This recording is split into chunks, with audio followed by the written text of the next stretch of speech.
Hi buddies, welcome back. It's Anne-Sophie and today I'm going to show you how you can update apps on your Motorola Moto G73 5G. Maybe something doesn't run as smoothly anymore, maybe you get notifications that there is an update available, I don't know. You need to go to your Play Store and then go click on that logo here and go to Manage Apps and Device and Updates Available. We have 34 updates pending.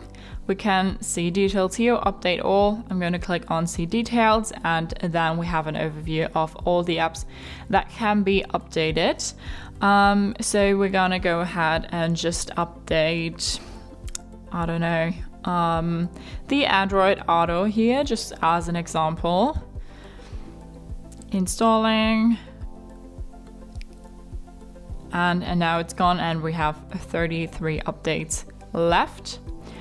So we can go back and whatever app you updated now, hopefully it runs as smoothly as before. So that's how you can check for app updates on your Motorola Moto G73 5G. Hope you liked it, hope it helped. If so, thumbs up, share and subscribe, and I hope to see you next time. Bye.